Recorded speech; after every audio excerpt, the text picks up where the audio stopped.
سلام، اینجا آکادمی ماساست و من صدای ماسا هستم. سکوت اولین لباس دنیاست و این کالکشن روایت لباس در زمانه. در این اپیزود به بررسی کالکشن فال اند وینتر 2026 از برند اسکیاپارلی میپردازیم. لانستار نه یک رویکرد ریشه‌ای به کابوی بود و نه تقلید از غرب.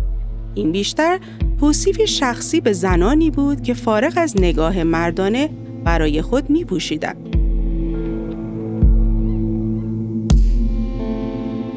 نمایش حس زن قدرتمند اما درون‌نگر را تقویت کرد. لباس‌ها در فضای موزه‌ای نه فقط دیده شدند بلکه تجربه شدند.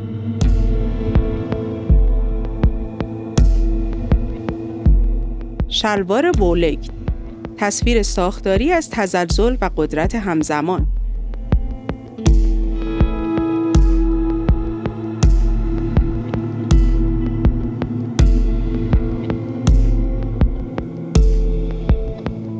داسترکوت بلند، فرمانروا و ساکن، با ابعادی که همواره نگاه را به خود می‌کشاند.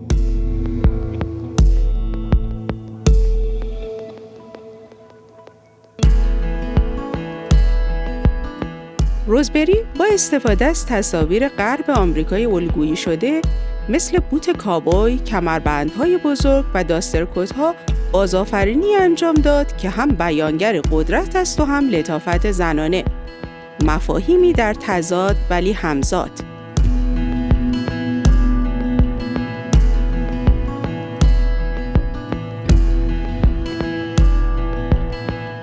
کفه طلاکاری شده جواهر، عبارتی بصری درباره ظرفیت‌های پنهان در خوی زنانه.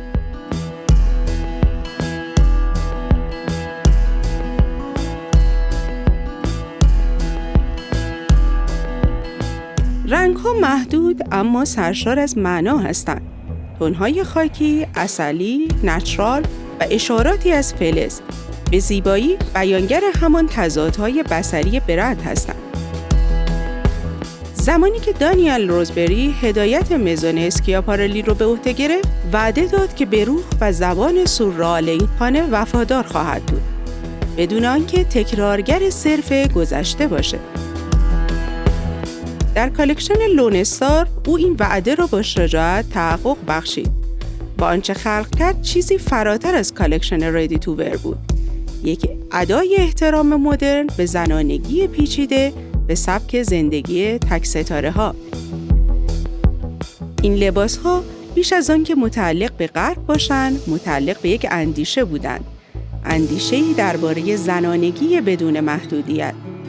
الهام از دنیای غرب نیست، بلکه بازخوانش آن در آینه سورئال است. زنانی که می‌خواهند هم جسور باشند و هم ظریف، هم متمایز و هم متعادل.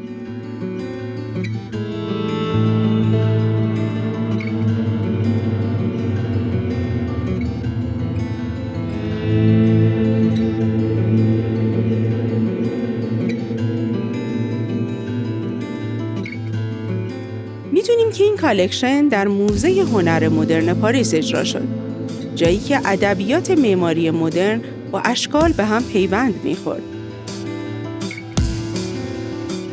در عصری که مد به سمت مینیمالیسم و مصرف‌گرایی پیش می‌رود، اسکیاپارلی با این مجموعه ثابت کرد که لباس می‌تواند شعر باشد.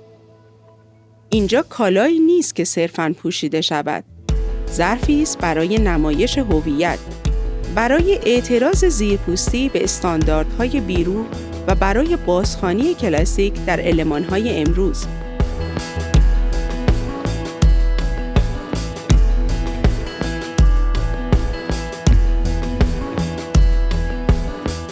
ادعای سورئال به مثابه واقعیت ملموس.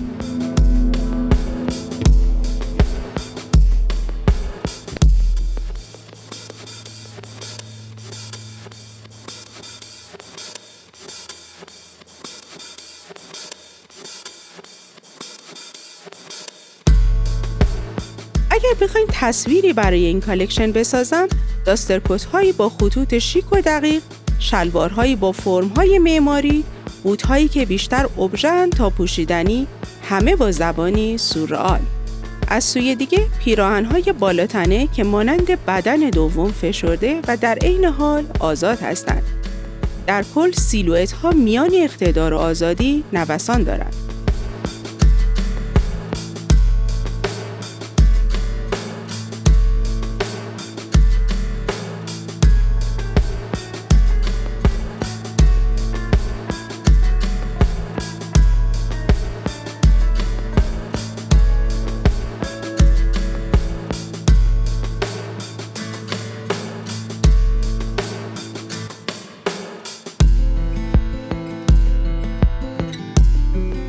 اینجا داستان تقابل ساختار و سیالیت، سختی و نرمی، سلطه و ابهام. بوت‌ها و کمربندهایی که با خطوط نرم و متعادل بازتعریف شدند. پارچه‌های سفت با عرض محدود ترکیب شدند. این دیالکتیک قدرت در عین لطافت ستون فقرات این مجموعه رو تشکیل میده.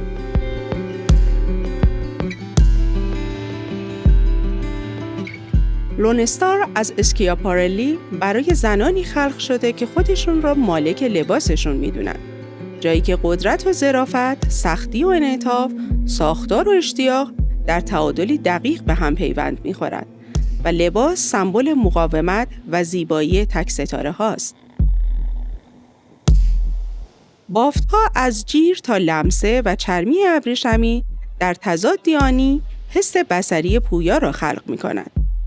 از کلاش‌هایی به نام مس چکش خورده که در واقع از چرم ساخته شدند تا مدل‌های بزرگ کیف و تزیینات فلزی با نمادهای خانه مثل کلید و لابستر، همگی جلوه‌ای سورئال اما کاربردی اند.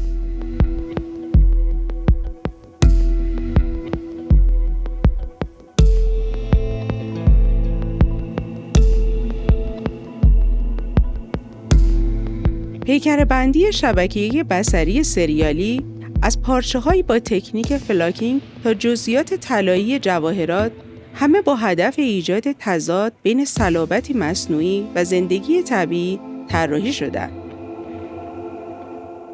جمع‌بندی تمام عناصر قدرتمند، لطیف، سورئال و ساکت.